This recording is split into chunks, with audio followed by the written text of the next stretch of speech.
Vincent est le papa de Tom, un garçon de 6 ans. Il explique que son fils ne s'organise pas correctement dans le temps et il aimerait bien savoir comment l'aider. La notion de temps est une notion très complexe qui demande beaucoup de temps à l'enfant comme à l'adulte pour se l'approprier dans toute sa globalité.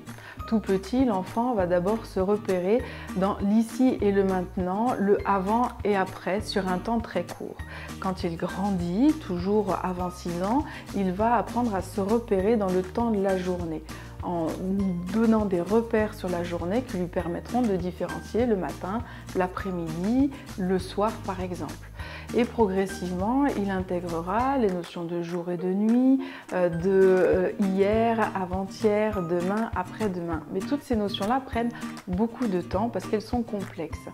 La notion de temps est aussi une notion ciblée sur les minutes, les secondes, les heures, les jours qui rythment les journées. Combien d'entre nous ont déjà dit à leur enfant « Attends 5 minutes, je viendrai t'aider » et combien de temps ont duré pour vous ces 5 minutes et pour votre enfant? Est-ce que ça a été 5 minutes, 10 minutes ou pas du tout? Et donc l'enfant va devoir construire comme ça ce référentiel temps. Qu'est-ce que représente 1 minute, 5 minutes? Et le temps de la journée, voilà, c'est 24 heures, mais qu'est-ce que c'est que 24 heures pour un enfant? Donc vous voyez la complexité de cette notion de temps qui prendra des années à l'enfant pour pouvoir en comprendre toute la richesse et la diversité.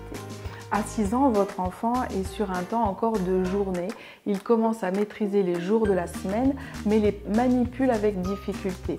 Il connaît quelques mois de l'année, mais ne se représente pas encore correctement l'ordre des mois de l'année et la durée dans le temps. Qu'est-ce que c'est qu'un mois, une année et comment se rythment les saisons?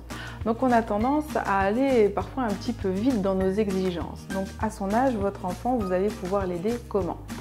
2 petites astuces. La première, trouvez-lui un calendrier qui lui permette de manipuler les jours de la semaine, les mois de l'année, en lien avec le temps. Par exemple le temps, mais le temps qu'il fait dehors, quel temps il fait aujourd'hui? Il fait plutôt froid pendant cette période. C'est la période de l'hiver, donc l'hiver on sera sur les mois de janvier, de février par exemple. Donc en vivant ça, en manipulant ces notions, il va pouvoir se représenter cette notion de temps. En parlant avec lui, vous pourrez lui dire, voilà, aujourd'hui nous sommes, hier nous étions et qu'as-tu fait hier? Et demain, que feras-tu? Quelle date serons-nous? Et il va de plus en plus pouvoir se repérer dans ces notions. Deuxième petite astuce, pour comprendre ce que c'est qu'une minute, 5 minutes par exemple, vous pouvez vous outiller d'un chronomètre ou de petits sabliers visuels. Et vous allez vous amuser à retourner le sablier d'une minute ou de 5 minutes et voir qu'est-ce qu'on peut faire ou qu'est-ce qu'on sent dans son corps pendant ces 1 minute et ces 5 minutes.